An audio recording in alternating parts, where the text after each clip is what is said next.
Should you go for the iPad Pro 11-inch or 12.9-inch? I know this can seem like a very hard decision to make.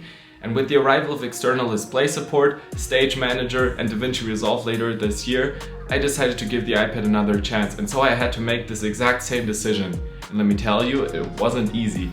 But after trying out both models for a while and thinking about it, I think I have arrived at a kind of definitive process that will help you and help me in making the right decision. So let's figure it out.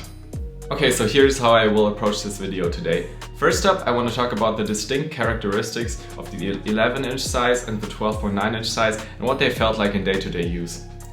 Next up, I want to briefly talk about external monitor support and how that changes or might influence your decision.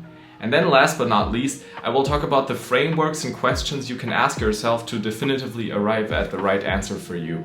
Since I tried multiple times in the past to make the iPad my main computer, I had to make this decision multiple times already, and I always felt like there were some helpful videos out there, but none that really fit to my use case. And so today I want to fix that and really help you decide what the best device is for your needs. So let's go.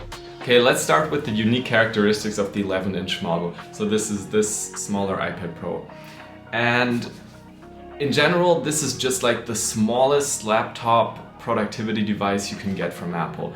So that means that it is just focused on portability more than anything else. And in using it, that's kind of also what it feels like. It is great for traveling, it's great for taking it into lecture halls where you can kind of switch between typing and taking notes for some subjects that might be a lot of text and then a formula or kind of a diagram where you might want to scribble it down with the Apple Pencil. And it's just great for that. It feels like a really nice portable lightweight device. Of course, with the smaller size there are also drawbacks. If you use it on your lap, for example, you have to almost like put your knees together to be able to fit it because it's really tiny, and that just makes it kind of uncomfortable, and I don't like using it in that way. That being said, the other one, like the bigger iPad, is also not great to use on a lap in my opinion, because the weight distribution is just really weird compared to a laptop, and that means that it almost always feels like it's gonna fall over any minute. The smaller iPad also technically has a worse display, so it's LCD versus mini LED on the bigger model. That means that the blacks are not as good compared to the larger display, but I have to say that I think in day-to-day use you won't really notice it unless you have like one of the newer MacBook Pros or the bigger iPad right next to it where you have a real comparison. If you're used to one of the mini LED displays that have come out in recent history, I think you will notice the worst blacks, especially in the dark when you're watching movies or something. But in general, I still really like this display. It's 120 Hz, it's super bright, and I don't think this should be a deciding factor. Okay, so next up, since I also type a lot, I tried the Magic Keyboard for both. And for the smaller model, I have to say that while I love the typing experience, like the keys just feel better than even on a MacBook. It's just that the keys are really tiny on the smaller device, and I have fairly large hands, and so for me my thumbs almost kind of clash when I try to type, and so that might be a consideration. If you have big hands, maybe it's not the best for you to go for the smaller version, so maybe try it out in store first or order one and you can return it if you have issues with that, because it's not really comfortable to type on it for me, so that's kind of something to be considered. Also, the trackpad is really small. Honestly, it's not that much larger on the bigger iPad, but still it's even tinier on the 11-inch. So I like the Magic Keyboard, but it's not the best. And one last point, the 11-inch iPad is definitely an iPad that is really great for tablet use. So it's just nice to have it in your hand, hold it and take it off the Magic Keyboard and just use it on the couch when you want to relax or just like read through some news articles. The bigger iPad is much heavier and it really shows when you have it in one hand, so tablet use was really fun on the 11-inch. To sum it all up, I think the 11-inch just feels like this awesome device, kind of like a dream device, because it's so small and still packs all of this power in there. Basically, you could use it as a laptop and just have no other computer if your tasks fit like what iPadOS is able to do. And so it just, I don't know, it just has this like intangible niceness to it because it's so small and still so powerful. It's hard to describe, but maybe you know what I mean. So I really loved it. And you get basically the same features, the same performance for a price that is considerably lower than the 12.9 inch. So why would you even get the 12.9 inch? Well, let's talk about the characteristics of using the 12.9 inch in day-to-day. As a kind of broad statement, the 12.9 inch iPad Pro feels like a laptop when it's in the Magic Keyboard. It has a comparable size, weight, and just in general, yeah, it feels really comparable. But you get touch functionality, so you can use the Apple Pencil or your fingers, and you also get the iPad OS lightness, so that's kind of the, I don't know, you just have to deal less with the system compared to Mac OS, but that's a topic for a different video. Okay, let's talk about how the size feels for day-to-day use. So the screen is about 40% larger if you consider the actual screen area. You can't really use the inch measurement they give because they have different aspect ratios, and the weight is about 30% more. So that means that it is considerably heavier, but the screen is also considerably bigger. So as I said, the size is very comparable to a laptop. In fact, here it is compared to my MacBook Air M2, and you can see that they are so similar. One thing is that the weight of the MacBook Air M2 is actually a little bit lower, so it's lighter than the iPad Pro with Magic Keyboard. And that is something you can notice, but it's not really a huge issue. In general, it will fit in all of the same backpacks and bags that fit 13-inch MacBooks. And while it is the same size as a laptop, it's still only the same size as like the smallest of laptops. So it's still pretty portable in general terms, I would say. So in general, it is still pretty portable. It is still a good travel device. Not as portable as the 11-inch, so some airplane seats, depending on like the table configuration, it might feel a little bit cramped, but like, yeah, it's still pretty portable. For university though, you have to consider that if you want to do this kind of hybrid note-taking with the pencil and then typing a few paragraphs when they just write down sentences, which I usually tend to do because I really like that workflow, you basically need the space of two 13-inch laptops. While with the 11-inch you will have a considerably smaller footprint on the desk if you have the keyboard next to the iPad. Talking about the screen, I think that even though the 11-inch has a great screen, obviously this is a little bit better. You will notice the blacks if you look at them side by side, and for watching movies it's great because it has like this weird aspect ratio, which is great for productivity and documents. And you can see a lot of the document on screen, especially if you have two open and split screen. But for movies, it's really bad because you have a lot of black bar on top and on the bottom. So it's great to have the mini LED display that really turns it off. As I said, I wouldn't make this like a huge point of difference between the two when you decide. But it's noticeable that the 12.9 inch has a nicer screen. Okay, let's talk about keyboards. And I have to say that the Magic Keyboard on the 12.9 inch iPad Pro has always been and still is my favorite keyboard ever. I don't know why, but it just feels a bit better than on the MacBook. And I think maybe it's because of the really thin footprint it has, so maybe that kind of changes the physics of the keys, I don't know. But it just feels super good to type on. It has this kind of almost hollow feel, and the keys are really clicky. I don't know, it's really hard to describe, and it's probably also like a matter of preference, but if you test it out and you like it, then you will really like the 12.9 inch long term, because like typing is a lot of what at least I do, and so I am happy every time that I get to type on this keyboard. And the 12.9 inch also has full-size keys, so you don't really have to make a trade-off compared to a laptop in terms of that. It feels just the same.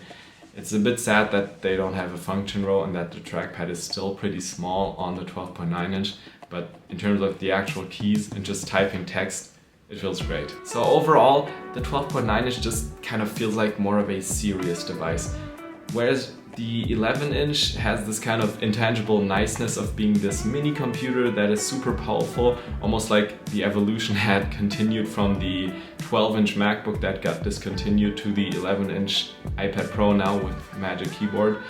The 12.9 inch just feels like more of a productive device, and I don't know what it is, and it's again really intangible, but when you use it and you just take it out of your bag and start doing something, it just puts you in more of a work mode. At least that's what I experienced. So yeah, it feels bigger, it is bigger, it's more expensive, but it also feels like more of a productive and serious device. Okay, so let's briefly talk about external monitor support, because that is something I definitely wanted to touch on. In June, Apple finally announced full external display support for the iPad. So that means you can connect it to a monitor and you won't have the letterboxing it used to have. It is still in beta, so I am using the beta software on both devices, but it's supposed to come out I think in 1 or 2 weeks, and definitely until the end of the year, and so you will be able to use it without beta software soon. Overall, I just really like that this is a thing now, and it felt great to use it on both devices. Why does this matter to this decision? I think it matters because you can now use the 11-inch iPad Pro basically connected to a monitor and just even maybe use external peripherals like a nice keyboard, a nice mouse, and it will feel the exact same as the 12.9-inch connected to a monitor. So you can just, if you use it on a desk mostly, you can just use it like that, and then when you want to work on the go, you have like the smallest, most portable device possible. So that might factor into your decision. That being said, I enjoyed it more on the 12.9-inch iPad, but that is just because I don't use external peripherals, and as I said, like I like the typing experience more due to the bigger keyboard. Okay, so let's finally make our decision now. Overall, I would say money should not factor into this. I know that the bigger iPad is considerably more expensive, but honestly, if you are going for an iPad Pro, I think you have already made a commitment to pay as much as it takes to get the device that best fits your needs. If that is not the case, you can just get an iPad Air with the M1 processor. It's going to be cheaper than the 11-inch iPad Pro, and it's still going to provide you with the almost exact same experience. So money shouldn't be a factor, and I won't consider it from here on. Also, unsurprisingly, probably, it depends highly on your use case. So what are you going to be using it for and in what situations? I've come up with a few questions to help you figure that out, and I will now ask you all of them so you can answer them for yourself. And I will start with the most important question, I think, and kind of as we move on, it will be less relevant to your decision. The first question is this going to be more of a leisure or productivity device? If you're leaning towards productivity, I would lean towards the 12.9-inch iPad Pro. If you're leaning towards leisure, maybe consider this as a point for the 11-inch. Do you want something that feels distinctively different from a laptop and can be used as a tablet frequently? Then consider this as a point for the 11-inch. Do you type a lot? Go for the 12.9-inch. It's just more comfortable to type on. Can you think of situations where the 12.9-inch iPad Pro would be too large for you but the 11-inch wouldn't? And how regular are these situations for you? Depending on your answer, you will know which direction to go, but examples include being on airplanes often with small tray tables, if you have bags that can't fit 13-inch MacBooks, and maybe lecture halls that have very small tables and you still want to have space for your keyboard and your iPad. That being said, I wouldn't consider here that the 11-inch might feel nicer because it's smaller. It's all about like tangible situations here where you would not be able to use the 12.9-inch. Do you want to use it as your main computer? If yes, lean towards the 12.9-inch. In general, consider your other devices. I think most of the time, more flexibility in terms of more different screen sizes will bring greater joy. How big are your hands? If you have bigger hands, the bigger keyboard might feel way better to you, but if you have really small hands, I think that maybe the smaller keyboard is just what you need, so think about that as well. And will you be using it with an external monitor and connected peripherals most of the time? I don't really think that that is a common use case, but if so, get the 11-inch. Okay, so of course the answers to these questions are not definitive. For example, you could also use an 11-inch iPad as your main computer and it will work, but I think in that use case, the 12.9-inch will be more fun. But I hope that maybe you have seen a pattern emerging for you and so you know kind of which size to go for now. Also, as I said during the video, I'm going to touch again on like the non-quantifiable factors. Just decide how important they are to you. To me, I think they are not really that important because in the long term, I always felt like they kind of vanish and they are just something that is kind of more prevalent in the honeymoon phase of like initially getting a new device and kind of you really like the small iPad, but then after time you just get annoyed by the smallness of it. So decide on how important that is to you and whether or not you want to consider that in your decision. I just wanted to mention that these are also factors. And in case you now want to know which one I picked, well, as you can see in the background here, I picked the 12.9-inch iPad Pro. Answering my own questions, this was a pretty easy decision. I type a lot, I have big hands, I want to try to use this as a main computer as soon as DaVinci Resolve comes out. I don't want to connect peripherals with an external monitor, and I don't really know of situations where the 12.9 inch would be too big and the 11 inch wouldn't, other than maybe on airplanes, but that's really rare for me. So yeah, that kind of led me to the 12.9 inch and made my decision easier. So I know this can be a tough decision because you're spending a lot of money and you want to make sure to get the right device for your needs. But I really hope that I could help you out with this video. Thank you so much for watching, and I'll see you in the next one.